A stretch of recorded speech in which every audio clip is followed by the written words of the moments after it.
नमस्कार दोस्तों, कैसे हैं आप लोग? आज मैं डिस्कशन करूंगा एक न्यू आईपीओ के बारे में। और आज का आईपीओ बहुत इंपॉर्टेंट होने वाला है क्योंकि ये पावर सेगमेंट के साथ जुड़े हुए हैं।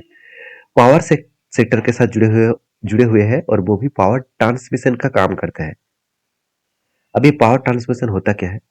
देखिए, जहाँ पे पावर बनते हैं मतलब पावर प्लांट, वहां से लेकर मतलब जहाँ पे पावर का जरूरत है, मान के चलिए कोई भी इंडस्ट्रीज में, मान के चलिए कोई भी घरों घरों में जो पावर का जरूरत है, तो इस पावर प्लांट से लेकर इंडस्ट्री तक लेके जाने के लिए जो वायर का काम किया जाता है उसको पावर ट्रांसमिशन कहा जाता है। उसी ट्रांसमिशन के ऊपर काम करना पड़ेगा, मतलब काम करते हैं एक कंपनी जिसका नाम है ओम पावर ट्रांसमिशन। देखिए यहाँ पे कुछ आपको पावर पुल दिख रहा है, तो इलेक्ट्रिसिटी पुल दिख रहा है, इसके माध्यम से पावर ट्रांसफर किया जाता है। तो इसी का काम कंपनी करते हैं। और सबसे बड़ी बात है, इस कंपनी का बहुत अच्छा खासा नॉलेज भी है, एक्सपीरियंस भी है। किस तरीके से नॉलेज है, चलो एक बार वो मैं आपके साथ शेयर कर लूँ। ध्यान से देखना, कंपनी का जो बिजनेस है, आवाज 10 क्या बता रहा है कि कंपनी प्रूवन एक देखा जाए तो एग्जीक्यूशन जो कैपेबिलिटी है, साथ ही साथ रोबस्ट ऑर्डर बुक, मतलब अच्छा खासा ऑर्डर बुक भी है। साथ साथ ही साथ कंसिस्टेंट फाइनेंशियल परफॉर्मेंस, अच्छा खासा परफॉर्मेंस भी है। कैसे, जरूर आपको यहाँ पे मैं दिखाऊंगा। उसके साथ साथ एक्सपीरियंस लीडरशिप टीम, तो लीडरशिप टीम के साथ जुड़कर काम कर रहा है। तो देखिए यहाँ पे कुछ डेटा मैं आपके साथ शेयर करूंगा। जैसे देखिए, ईयर ऑफ एक्सपीरियंस कितना, 14 साल की। स्टेट ऑफ यूनियन टेरिटरीज, चार चार अलग अलग स्टेट में कंपनी पावर को ट्रांसमिशन करते हैं। साथ ही साथ देखा जाए तो टोटल 1000 से भी ज्यादा किलोमीटर्स वो लाइन बिछा चुके हैं। सब स्टेशन कितना है, 11 है। साथ ही साथ ऑनगोइंग प्रोजेक्ट कितना है, 50 से भी ज्यादा। एम्प्लॉय कितना है, 1100 से भी ज्यादा। साथ ही साथ कंप्लीटेड प्रोजेक्ट कितना है, 100 से भी ज्यादा। और सब मतलब स्टेशन के जो ओ एंड एम है वो 120 है। तो कंपनी का जो बिजनेस मॉडल्स है वो बहुत शानदार सा है। कंपनी का प्रोजेक्ट देखिए, कुछ कंप्लीट प्रोजेक्ट हो चुके हैं, कुछ ऑनगोइंग है, कुछ ऑनगोइंग एंड अपकमिंग है। कुछ 400 किलोमीटर सॉरी किलो वोल्ट का प्रोजेक्ट ऑनगोइंग है। वो कहाँ पे है, गुजरात में। और यहाँ पे भी देखिए एक 400 किलो वोल्ट का गुजरात में और एक प्रोजेक्ट है। और गुजरात में 66 किलो वोल्ट का प्रोजेक्ट कंप्लीट हो चुके हैं। तो ये सारे पॉइंट्स दिखाते हैं कि कंपनी कितना स्टेज है, कितना स्टेबिलिटी है। तो इस कंपनी की सबसे बड़ी बात है जो क्लाइंट्स है, केपी ग्रुप है, टोरेंट फार्मा है, और देखिए यूजीसीएल है। तो इस तरीके से बड़े दिग्गज क्लाइंट इसके पास है। तो अभी चलो कंपनी का फाइनेंशियलिटीज देख लेते हैं कितना स्ट्रांग है। तो अभी सबसे बड़ी इंपॉर्टेंस पॉइंट जो है वो कंपनी के डिटेल्स। देखिए कंपनी कैसे काम करते हैं, उसका प्रोजेक्ट क्या है, सब कुछ पता चल चुके हैं।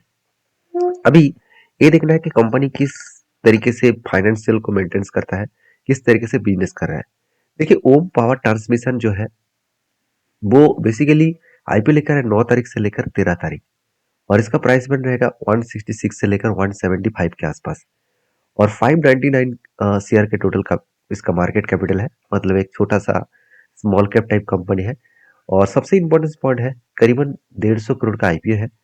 और इसमें से फ्रेश इशू 133 करोड़ है, और ऑफर फॉर सेल 18 करोड़ है। तो इसका मतलब ज्यादा पैसा वो बिजनेस में इन्वेस्ट करेगा, ये सबसे मुझे बेस्ट पॉइंट लगा।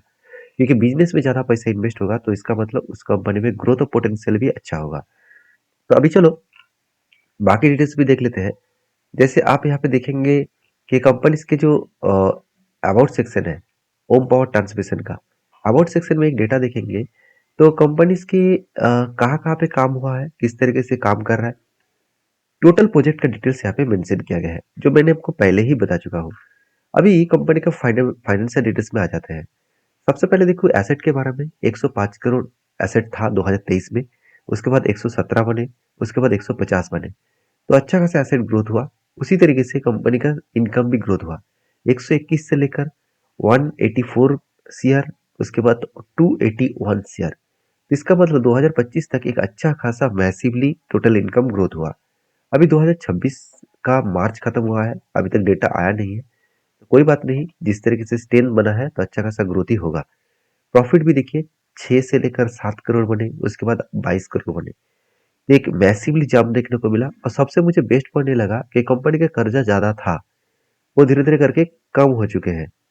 और ईबिटा मार्जिन भी देखिए 11 से लेकर 35 आ चुके हैं। तो सारे पॉइंट्स यही बता रहे हैं कि कंपनी का स्ट्रेंथ है। और कितना स्ट्रेंथ है चलो वो भी देख लेते हैं। देखिए object of the issue, issue किस लिए लेके आ रहा है, मतलब आईपीओ क्यों लेके आ रहा है, उसके पीछे कंपनी बता रही है कि फंडिंग कैपिटल एक्सपेंडिचर। तो कुछ परचेजिंग, कुछ मशीनरी इक्विपमेंट्स परचेज करना होगा, उसके लिए 11 करोड़ यूज करेंगे। उसके बाद रीपेमेंट और प्रीपेमेंट, यहाँ पे देखिए जो 38 सीआर का टोटल कर्जा है, उनमें से 25 करोड़ वो कर्जा मिटाना चाहते हैं। तो इसका मतलब कंपनी का कर्जा एकदम ना के बराबर बन जाएगा। तो इसमें से 25 करोड़ अगर कर्जा माइनस किया जाए तो ऑलमोस्ट ऑलमोस्ट 13 करोड़ के आसपास टोटल कर्जा अभी देखने को मिलेगा। तो सीधा सीधा कहूँ कि कंपनी का कर्जा एकदम ना के बराबर हो जाएगा। साथ ही साथ लॉन्ग टर्म कुछ वर्किंग कैपिटल के लिए 55 करोड़ यूज करेगा। तो टोटल 91 करोड़ यूज होगा। और कंपनी इस फंडिंग को पूरा का पूरा बिजनेस में इन्वेस्ट करेगा। आरओसी आरओई दोनों ही बेस्ट देखने को मिला 24-26 के आसपास। कर्जा एकदम ना के बराबर है, और कर्जा इस पेमेंट करने के बाद, कर्जा के पैसा मिटाने के बाद और भी कर्जा ना के बराबर हो जाएगा। उसके बाद पेट मार्जिन जो है वो 8 के आसपास है, इबिटा मार्जिन 12 के आसपास है। सबसे इंपॉर्टेंट पॉइंट जो है, कंपनी का अर्निंग पर शेयर, वो थोड़ा सा मुझे कम दिखा। अभी एक पॉइंट्स में यहाँ पे आपके साथ शेयर करूंगा। वो क्या है, इस कंपनी के साथ में कंपेयर करके आपको दिखाऊंगा कि सचमुच क्या यही कंपनी का अर्निंग पर शेयर बेस्ट है बाकी कंपनी से, क्या वैल्यूएशन सस्ता है। चलो वो एक बार मैं आपके साथ शेयर कर लेता हूँ। उनमें से अगर बात करूँ तो आप देखेंगे तो यहाँ पे देख सकते हैं ओम पावर ट्रांसमिशन जो है, इसका जो डेटा है वो डेटा बता रहा है, बाकी कंपनी से कंपेयर करें तो ओम का डेटा उतना खास नहीं है, क्योंकि ओम पावर ट्रांसमिशन का डेटा जो है वो अर्निंग पर शेयर ऑलमोस्ट 9 के आसपास है। उसी जगह पे राजेश पावर के 57 है। साथ ही साथ देखा जाए तो मतलब अद्वैता एनर्जी ट्रांसमिशन के 29 है। साथ ही साथ देख सकते हैं भिवानी पावर टेक, इसके पास 32 है। ओवरऑल अच्छा खासा परफॉर्मेंस यहाँ पे देखने को मिले। अभी कंपनी का पी रेशियो के बारे में बात करूँ तो बाकी लोगों का जो पी रेशियो है और कंपनी का जो पी रेशियो है, दोनों में बहुत बड़ा अंतर है। क्योंकि बाकी कंपनीज का पी रेशियो एक बार में टोटल करके आपके साथ शेयर करूं और एवरेज कर दूं तो 16 प्लस 57 प्लस 34, और डिवाइड करूं अगर मैं 3 से तो करीबन 35 निकल कर आ रहा है। उसी जगह पे अगर मैं इस कंपनी का आईपीओ देखूं तो इसका पी रेशियो 21 है। इसका मतलब वैल्यूएशन सस्ता है। अब देखा जाए तो कंपेयर कंपनी से, बाकी इस कंपनी का अर्निंग पर शेयर बहुत खराब है। बाकी कंपनी के सारे डिटेल्स मैं आपके साथ मेंशन किया हूँ। अब इसका ग्रे मार्केट प्रीमियम देखूँ तो अभी तक कोई ग्रे मार्केट प्रीमियम दिखा नहीं रहा, क्योंकि मार्केट का सिचुएशन बहुत खराब है। उस टाइम ऑफ पीरियड में कोई भी कंपनी का आईपीओ लेके आ रहा है तो वो बहुत बड़ा झटका खा सकते हैं, क्योंकि पहले भी जितने सारे कंपनीज आए सारे कंपनी झटका खा चुके हैं। तो देखिए कंपनी के ऊपर बात करूँ तो कंपनी तो अच्छा है, मुझे जो लग रहा है वो तो अच्छा लग रहा है।